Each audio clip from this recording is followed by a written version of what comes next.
सो हम लोग last video में कोड ऑन सोशल सिक्योरिटी कर रहे थे, सो एक बार फिर से देख लेते हैं। जो ये कोड ऑन सोशल सिक्योरिटी की जरूरत इसलिए पड़ी क्योंकि काफी अनऑर्गेनाइज्ड सेक्टर में जो वर्कर्स काम कर रहे थे, गिग वर्कर्स, एग्रीगेटर्स, वो सब इंक्लूडेड नहीं थे। सो अब उन सबको इंक्लूड करने के लिए ये कोड ऑन सोशल सिक्योरिटी आया है। Also chapter 3 means these are some facts, like chapter 3 deals provident fund etcetera. And जो प्रोविडेंट फंड है इसके भी प्रोविजंस हम लोग आगे देखेंगे। नाउ ये जो प्रोविडेंट फंड है, जैसे जो ईपीएफ एक्ट था 1952 का, वो भी तीन में डिवाइडेड था। लाइक जो भी ईपीएफ के अंदर आता है वो प्रोविडेंट फंड के अंदर भी आता है, पेंशन के अंदर भी आता है, एंड लाइफ इंश्योरेंस के अंदर भी आता है। सो सिमिलर, और पहले था कि 12% ईच पे करना पड़ता था एम्प्लॉय को और एम्प्लॉयर को, जो भी उनका फंड था उसमें। बट अब क्या चेंज कर दिया गया है, दिस 12% की जगह पे 10% शेयर जाएगा, और एम्प्लॉय एम्प्लॉयर दोनों को 10% यहाँ पे कॉन्ट्रीब्यूट करना पड़ेगा। एंड यहाँ पे जो भी ये तीन पैरामीटर्स है, किसमें कितना शेयर जाना है, उसको डिसाइड करने का पावर किसके पास है, सेंट्रल गवर्नमेंट के पास, as per this new code. Now contractor की सेम डेफिनेशन है। अगर कोई कॉन्ट्रैक्ट पे एजेंसी लेकर आती है लेबर्स को, तो वहां पे जो भी बेनिफिट्स है वो प्रिंसिपल एम्प्लॉयर प्रोवाइड करेगा और एजेंसी से बाद में रिकवर कर लेगा। नाउ इसने 9 लॉज को सब्ज्यूम कर लिया है अपने अंदर। ऑब्जेक्टिव यही है कि जो भी गिग वर्कर्स या फिर डिफरेंट वर्कर्स थे, डोमेस्टिक वर्कर्स एक्सेट्रा, उनको बेनिफिट नहीं प्रोवाइडेड था, उनके लिए कोई कोड नहीं था। सो ये एक सिंगल कोड लाया गया है जिसमें बेनिफिट सबको प्रोवाइड होगा। नाउ इसमें कुछ और भी डेफिनेशंस हैं। लाइक बिल्डिंग वर्कर्स के लिए बोला गया है कि बिल्डिंग वर्कर्स के लिए तो बहुत सारे हैं, लाइक जो रेलवेज में इन्वॉल्व है कंस्ट्रक्शन में या फिर पोर्ट्स में, तो वो सब इसमें इन्वॉल्व है। हमें फोकस करना है एक्सक्लूजन पे, क्योंकि इस पे क्वेश्चन आ सकता है। तो एक्सक्लूजन में कौन एक्सक्लूडेड है, क्योंकि इंक्लूजन में बहुत हैं, सारे construction workers, building workers are almost included in this. और जो एक्सक्लूडेड है वो है फैक्ट्री और माइन वर्कर्स। मतलब जो भी फैक्ट्री और माइंस में काम करते हैं, उनका अगर कोई वर्कर है जो कि कंस्ट्रक्शन में इन्वॉल्व है तो वो एक्सक्लूडेड है। ऑल्सो जो भी रेजिडेंशियल प्लॉट्स में काम करते हैं, जिसमें लेस देन 50 lakhs का खर्चा है, मतलब उस घर बनाने में खर्चा हो रहा है, और उसमें 10 से कम, एक्चुअली आप अपना घर बनवाएंगे तो आप उन्हें सारी सोशल सिक्योरिटी बेनिफिट्स नहीं प्रोवाइड करेंगे लेबर्स को, तो वही बात यहाँ पे करी जा रही है। कॉन्ट्रैक्चुअल लेबर की same definition, fix term employees एक नया टर्म आया है यहाँ पे। ये भी कॉन्ट्रैक्ट बेसिस पे ही हायर्ड होते हैं, बट यहाँ पे कोई एजेंसी इन्वॉल्व नहीं होती है। यहाँ पे डायरेक्टली आप कंपनी के पेरोल पे अपॉइंट होते हैं for some fixed term, so you will call this fixed term employees, and उनको सारे बेनिफिट्स मिलेंगे। नाउ गिग वर्कर्स का भी इंक्लूड, मतलब गिग वर्कर्स कुछ काम करा एंड देन चले गए, तो फिर उनका भी कोई नहीं है, तो यहाँ पे भी सेंट्रल गवर्नमेंट उनके लिए लॉ फ्रेम करेगा, स्कीम्स फ्रेम करेगा।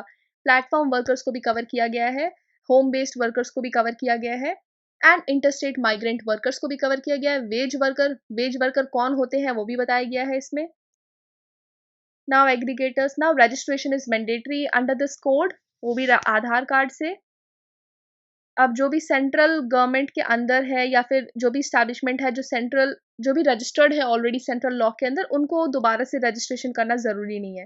पीएफ एप्लीकेबिलिटी सेम है। जिस भी स्टैब्लिशमेंट में 20 या 20 से ज्यादा वर्कर्स काम कर रहे हैं तो उनके लिए मैंडेटरी है पीएफ देना। और अगर कोई ऐसी स्टैब्लिशमेंट है जिसमें कम है, देन वो आपकी मर्जी के ऊपर है, आप अपने एम्प्लॉय से बात करिए और फिर शायद ये पॉसिबल हो।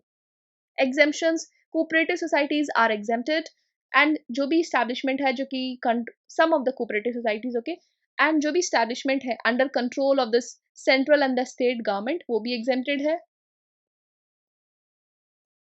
नाउ जो भी, अच्छा ये हम काफ़ी चीज़ें देख चुके हैं तो नॉर्मल है, इसमें कुछ ऐसा नहीं रिवाइज करने वाला है। Self employed workers are also included under this code. Now let's move to this quantum of contributions, मतलब कितना शेयर जाएगा। हमने ये देखा था पहले 12% शेयर जा रहा था, अब कितना जाएगा, 10%। अब ये डिविजन कैसा है अभी फिलहाल, 8.33% pension, 1% insurance, and the rest is PF. Now यहाँ पे सेंट्रल गवर्नमेंट को एम्पावर किया गया है कि वो अपना जो रेट्स है वो स्पेसिफाई कर सकती है कि कितना जाना चाहिए, एम्प्लॉय का कंट्रीब्यूशन कितना होना चाहिए। देन ईएसआई एक्ट, अब ये ईएसआई की बात करें, हम लोग पीएफ देखा था वो था चैप्टर 3 में, चैप्टर 4 में है ईएसआई, स्टेट इंश्योरेंस। अब ये इंश्योरेंस प्रोवाइड करने के लिए क्या कंडीशंस है न्यू कोड में, कि कोई भी एम्प्लॉय है वो कितने होने चाहिए, या तो 10 या 10 से ज्यादा, और अगर 10 से कम है तो अगेन एम्प्लॉय और एम्प्लॉयर के बीच में एग्रीमेंट होगा। सो पीएफ में 20 वर्कर्स का लिमिट है और ईएसआई में 10 वर्कर्स का लिमिट है। और अगर कोई हजार्डियस इंडस्ट्री है एंड लाइफ थ्रेटनिंग इंडस्ट्री है, उनको भी इस ईएसआई एक्ट में इंक्लूड करा गया है in order to provide the insurance coverage. Plantation industry को भी इसमें इंक्लूड किया गया है। अब कितना कंट्रीब्यूशन जाएगा उसमें हमने डिफरेंट देखा था। यहाँ पे जो कंट्रीब्यूशन है वो कौन डिसाइड करेगा? सेंट्रल गवर्नमेंट विल प्रिस्क्राइब कि कितना कंट्रीब्यूशन जाना है। Now if we talk about benefits, हमने उसमें भी देखा था कि ईएसआई में काफी सारे बेनिफिट्स मिल रहे थे। आपको सिकनेस बेनिफिट मिल रहा है, मेडिकल बेनिफिट मिल रहा है, डिसेबलमेंट बेनिफिट मिल रहा है, तो वो सारी बेनिफिट्स इसके अंदर भी मिलेगी। बस यहाँ पे जो कंट्रीब्यूशन शेयर है वो सेंट्रल गवर्नमेंट प्रिस्क्राइब करेगा कि कितना कंट्रीब्यूशन जाएगा। ग्रेच्युटी, इससे रिलेटेड हमने एक्ट करा था, पेमेंट ऑफ ग्रेच्युटी एक्ट 1972, जिस एक्ट को कोड ऑन सोशल सिक्योरिटी के अंडर सब्ज्यूम कर दिया गया है। तो काफी प्रोविजंस ऑलमोस्ट सिमिलर हैं पहले की तरह, बस थोड़ी सी चेंजेस हैं। सो पहला है कि एप्लीकेबिलिटी, ये एप्लीकेबल है उन एस्टैब्लिशमेंट में जहाँ पे 10 या 10 से ज़्यादा वर्कर्स काम कर रहे हैं। सो पीएफ वाले में 20 वर्कर्स, स्टेट इंश्योरेंस वाले में 10 वर्कर्स एंड ग्रेच्युटी वाले में भी 10 वर्कर्स। नाउ इफ वी सी, जो भी इसमें वर्कर्स हैं, मीन्स यहाँ पे एक न्यू टर्म इंक्लूड करा गया है। जो भी फिक्स टर्म एम्प्लॉयमेंट में जो वर्कर्स आते हैं उनको इंक्लूड करा गया है। अब मैंने ये बताया था फिक्स टर्म एम्प्लॉयमेंट में कौन होते हैं। They are also like the contractual laborers means, but they are not exactly the contractual laborers। मतलब ये कॉन्ट्रैक्ट बेसिस पे ही हायर्ड होते हैं जो फिक्स टर्म एम्प्लॉयमेंट होते हैं। बट जो कॉन्ट्रैक्चुअल लेबर्स होते हैं उस पे एजेंसी का रोल होता है, जो कि बीच में आती है। मींस एजेंसी जो है वो principal employer and contractual employ इनके बीच में आती है। बट यहाँ फिक्स टर्म एम्प्लॉयमेंट में क्या होता है, आप कुछ साल के लिए ही हायर होते हैं उस कंपनी में, बट वो मतलब कॉन्ट्रैक्ट बेसिस पे होता है कि आप इतने साल के लिए। सपोज किसी कंपनी ने एक एम्प्लॉयमेंट निकाला दैट कॉन्ट्रैक्ट बेसिस पे हम 3 साल का एम्प्लॉयमेंट प्रोवाइड कर रहे हैं, तो आप हो गए फिक्स टर्म एम्प्लॉयमेंट के अंदर, मतलब आप फिक्स टर्म एम्प्लॉय कहलाएंगे। लेकिन फिर आप यहाँ पे ग्रेच्युटी आपको मिल नहीं पाएगा, क्योंकि ग्रेच्युटी लेने के लिए कंडीशन क्या थी कि 5 years ऑफ कॉन्टिन्यूस सर्विस चाहिए। बट आप इसमें जो ये कोड ऑन सोशल सिक्योरिटी आया है इसमें क्या होगा कि फिक्स टर्म एम्प्लॉयज जो भी हैं उनको भी इंक्लूड करा गया है। मींस अगर आप कॉन्ट्रैक्ट बेसिस पे हायर्ड होते हो तो आप भी इस एक्ट के अंदर कवर्ड हो। अब वर्किंग जर्नलिस्ट को भी कवर किया गया है और इनके लिए एक न्यू टर्म इंक्लूड करें, दैट्स प्रो रेटा बेसिस। नाउ अब इनके लिए जो अमाउंट है ग्रेच्युटी अमाउंट, वो कैसे हाई मतलब वो कैसे कैलकुलेट होगा, इसमें है जो पिछले महीने की सैलरी है उसके 15 दिन का wage multiplied by every year completed. For example अगर कोई फिक्स टर्म एम्प्लॉय है, अगर वो मतलब जॉब करता है किसी कंपनी में, तो उसकी पिछले महीने की 15 दिन की सैलरी और वो कितने सपोज 3 साल के लिए काम कर रहा है तो 3 साल से मल्टीप्लाई करके उसको ग्रेच्युटी पे होगा। मैक्सिमम ग्रेच्युटी कितना पे होगा, जैसे लास्ट टाइम प्रीवियस एक्ट में हमने किया था 20,000 अप्रॉक्स ऐसे था। बट अब क्या है, जो भी मैक्सिमम ग्रेच्युटी है कितना पे होगा वो डिसाइड करेगी central government. Now next is maternity benefit. इसके लिए हमने मैटरनिटी बेनिफिट 1961 एक्ट करा था। अब ये भी इस एक्ट के अंदर सब्ज्यूम हो गया है, तो इसको भी देखने की जरूरत है। ज्यादातर ये जो न्यू एक्ट्स आए हैं और ये जो न्यू कोड आया है इसमें जो अनकवर्ड लोग थे उनको इंक्लूड, मतलब मैं जनरली बता रही हूँ, उनको इंक्लूड किया गया है एंड सेंट्रल गवर्नमेंट को थोड़ी सी पावर दी गई है। तो ये डिफरेंस है। ना मैटरनिटी बेनिफिट हर एक एस्टैब्लिशमेंट में एप्लीकेबल है जहाँ पे 10 या 10 से ज्यादा वर्कर्स काम कर रहे हैं। और वही सेम कंडीशन जो हमने मैटरनिटी बेनिफिट एक्ट 1961 में करी थी कि पिछले 1 साल के लिए कम से कम 80 दिन तक उस फीमेल को काम करा होना चाहिए, तभी वो मैटरनिटी बेनिफिट उठा सकती है। अब मैक्सिमम 26 वीक्स, ये भी सेम है। It's a matter of right. And medical bonus हमने किया था प्रीवियस में 1000, बट ये जो मेडिकल बोनस है अब कितना हो गया है नए एक्ट में 3500। सो आपको वैसे दोनों ही पता होना चाहिए। सो मेडिकल बोनस कितना हो गया है 3500, और इसकी जो अपर लिमिट है 20,000 है, जो कि गवर्नमेंट मतलब उसे डिसाइड करेगी और उसे रिवाइज कर सकती है। अब यहाँ पे किसी भी स्टैब्लिशमेंट में अगर 50 से ज़्यादा एम्प्लॉयज़ हैं, तो उनके लिए मैंडेटरी है कि वो क्रच फैसिलिटीज़ प्रोवाइड करें और उनको 4 ब्रेक्स दें। मतलब अपने क्रच में जाके देखने के लिए, अपने जो भी उनके बच्चे वगैरह उनको देखने के लिए क्रच फैसिलिटीज़ प्रोवाइड करें और उनको 4 ब्रेक्स दें। नाउ एक कॉमन क्रच का भी कंसेप्ट आया है इस मैटरनिटी बेनिफिट एक्ट और ये कोड ऑन सोशल सिक्योरिटी में कि अगर कोई स्टैब्लिशमेंट है और उसके आस-पास कोई एक क्रेच बनाया है किसी सेंट्रल गवर्नमेंट ने, स्टेट गवर्नमेंट में, तो वो वहाँ पे अलाउ कर सकती है कि आप वो डायरेक्ट कर सकती है अपने एम्प्लॉइज़ को कि आप वहाँ जाके अपना फैसिलिटी क्रेच फैसिलिटी उठा सकते हैं और उनको 4 ब्रेक्स दे सकती है। ऐसा भी हो सकता है कि 2 या 3 ऑर्गनाइज़ेशन मिलके कॉमन क्रेच बना ले और फिर उनको वहाँ पे डायरेक्ट करे कि आप वहाँ जाके आप ये फैसिलिटीज़ ले सकते हैं। कोई एनजीओ प्राइवेट ऑर्गनाइज़ेशन भी इसको बना सकती है। नाउ कुछ और प्रोविजंस हैं मैटरनिटी बेनिफिट में, लाइक अगर डिलीवरी डेट हुई, कोई डिलीवरी डेट है, उस डेट पे अगर डिलीवरी होती है या फिर टर्मिनेशन ऑफ प्रेगनेंसी होता है या फिर कोई मिसकैरेज होता है, इन दैट केस वो इवेंट होने के बाद 6 हफ्ते के लिए लीव इज मैंडेटरी, चाहे वो मिसकैरेज हो, चाहे वो टर्मिनेशन ऑफ प्रेगनेंसी हो, चाहे डिलीवरी हो। सो 6 वीक्स का लीव इज मैंडेटरी। अब यहाँ पे है, ये है एक्सपेक्टेड डेट एंड उससे 6 हफ्ते पहले, मतलब वैसे तो उनको 8 हफ्ते की छुट्टी दी ही रहती है, बट फिर भी 6 वीक से पहले अगर कोई विमेन बोलती है मुझे काम करना है, तो वही सेम प्रोविजन है। 1 महीने पहले से ही कोई भी उसको काम नहीं दिया जाएगा और उससे भी पहले 6 हफ्ते पहले वो रिटन में बोल सकती है कि मुझे कोई ऐसा डिफिकल्ट काम जो कि आर्डुअस नेचर का है, डिफिकल्ट नेचर का है, वो ना दिया जाए। अगर किसी ने अडॉप्ट करा है और वो बच्चा 3 महीने से छोटा है, मतलब 3 महीने से भी कम का है, इन दैट केस 12 वीक्स, ये भी सेम प्रोविजन है, 12 हफ्ते की छुट्टी। Now next is compensation. अब इससे रिलेटेड हमने एक्ट करा था एम्प्लॉयज कंपनसेशन एक्ट ऑफ 1923। सो इस एक्ट को भी इस कोड ऑन सोशल सिक्योरिटी के अंदर कवर किया गया है। अब इसके अंदर ही है ये। अब इसमें क्या बोला गया है, it's applicable to every person employed in the scheduled categories. ये जो कंपनसेशन एक्ट था, इसमें भी काफी सारे शेड्यूल थे, कौन कौन कवर्ड है। इसके अंदर कुछ शेड्यूल्स हैं और उसके अंदर लिस्ट प्रोवाइड करी गई है कि कौन कौन कवर्ड है, ये उन सब पे एप्लीकेबल है। ये कंपनसेशन आपको दिया कब जाता है, in case of death, in case of disability और any kind of injury. Now again this applicability based on the list, जो कि एक शेड्यूल प्रोवाइड करा गया है। हमने प्रीवियस एक्ट में 4 शेड्यूल्स पढ़े थे, जिसमें शेड्यूल 3 था ऑक्यूपेशनल डिजीज कौन कौन सी होंगी, एंड शेड्यूल 2 में एम्प्लॉयज की डेफिनेशन, ऐसे करके हमने काफी सारी चीजें करी थी। नाउ इसमें एक्सक्लूडेड कौन है, exclusion is very much important. Exclude किया गया है जो कि इस्टेब्लिशमेंट ईएसआई के अंडर कवर्ड है। लाइक हमने इससे पहले ईएसआई भी पढ़ा था अभी इसी एक्ट में, कोड ऑन सोशल सिक्योरिटी में। जो भी इस्टेब्लिशमेंट उसके अंदर कवर्ड है, वो इसमें एक्सक्लूडेड है। मतलब इसमें भी कंपनसेशन किया जा रहा है, उसमें भी इंश्योरेंस प्रोवाइड किया जा रहा है। एक ही चीज हो जाएगी इसलिए। नाउ अब इसमें क्या हुआ है कि इफ इन केस आप अपने घर से वर्क प्लेस पे जा रहे हैं और तब कोई इंजरी या कोई एक्सीडेंट होता है, इन दैट केस भी आपको यहाँ पे कंपनसेट किया जाएगा। मतलब अगर कोई वर्कर है जो कि अपने रेजिडेंस से वर्क प्लेस पे जा रहा है या उसका कोई मेजर एक्सीडेंट हो जाता है, कुछ भी हो जाता है, तो इन दैट केस वो भी उसको भी कवर किया गया है।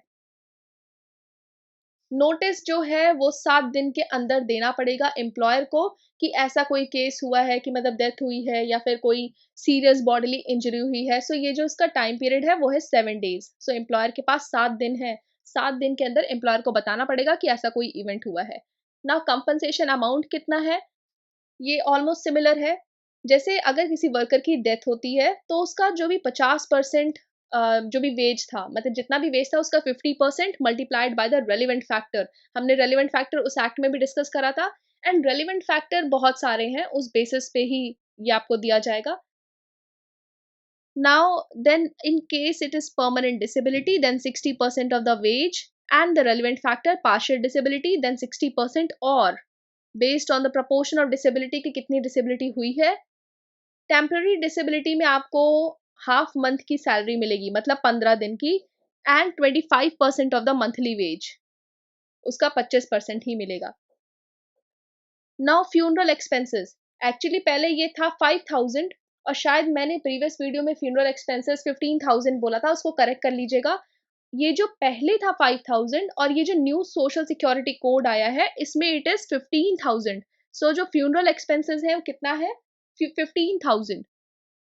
नाउ ये जो रेलिवेंट फैक्टर है, इसमें जो डिसाइड, मतलब इसको डिसाइड कौन करेगा कितना होगा, इसके लिए स्टेट गवर्नमेंट अपॉइंट करेगी अथॉरिटी को।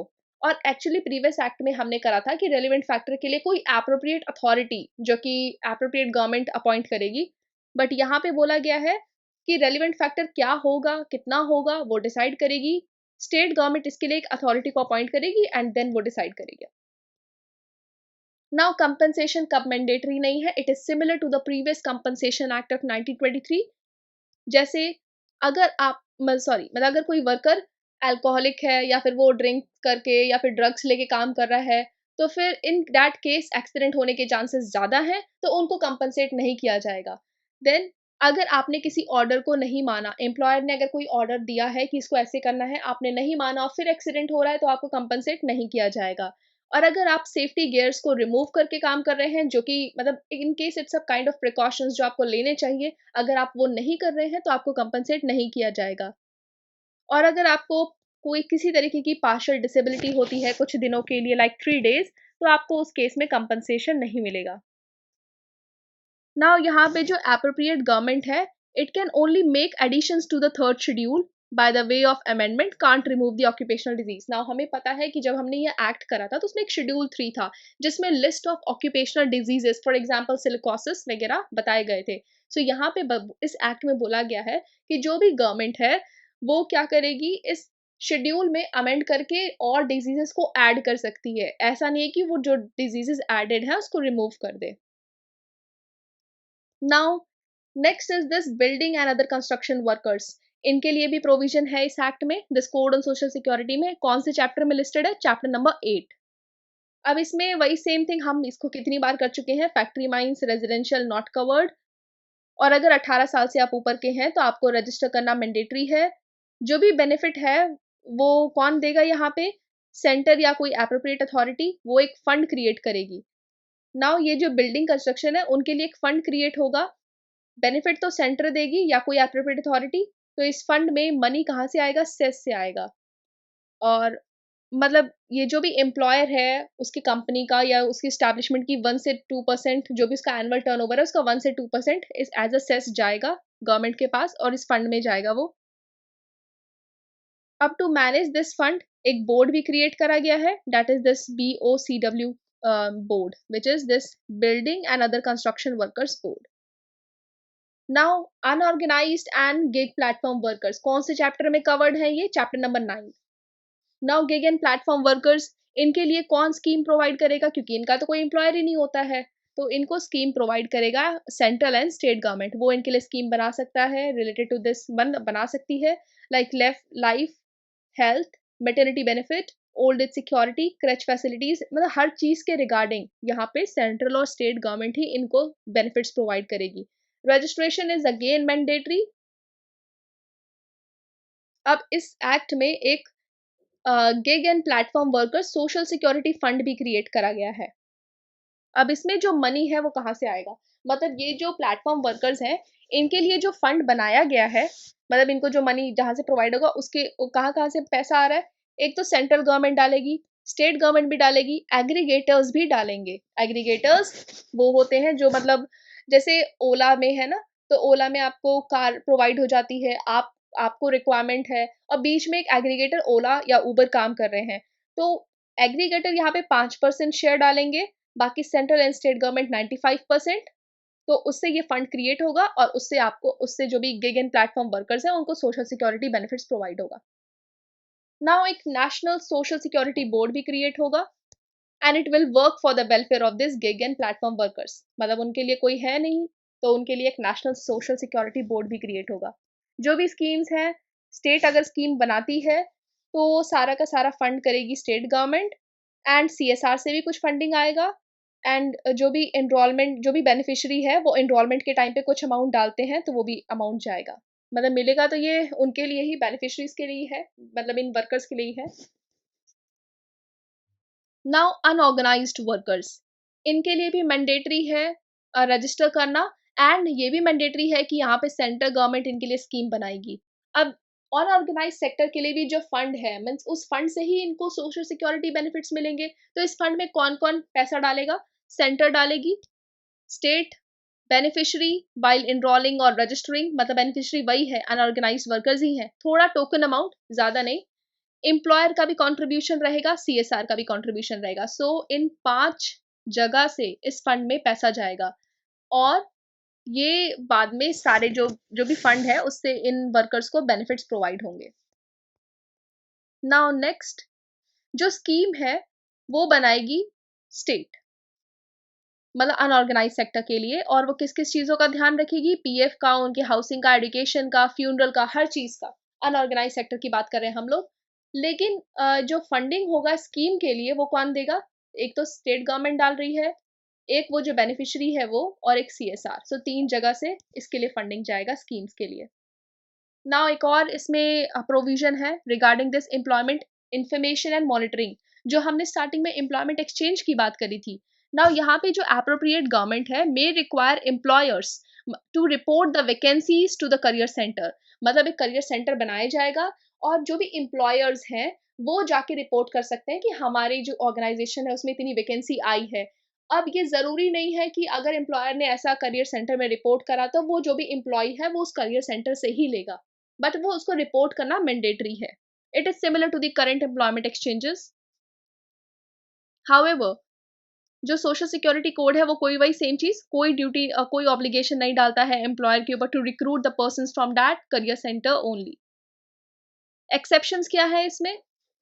मतलब किनको रिपोर्ट करने की जरूरत नहीं है? जो एग्रीकल्चर में एम्प्लॉयड है, जो डोमेस्टिक सर्विस प्रोवाइड कर रहे हैं, स्टाफ ऑफ द पार्लियामेंट और स्टेट, और जिनका ड्यूरेशन 90 डेज से कम का है, और ऐसी कोई स्टैब्लिशमेंट जिसमें लेस देन 20 एम्प्लॉयर्स हैं, यूपीएससी, स्टेट पीएससी, एसएससी, इनको रिपोर्ट करने की जरूरत नहीं है। So we are done with this code on social security. हमने मेजर चंक कवर कर लिया है उस एक्ट का। So if you find this helpful, please give a positive feedback. Thank you.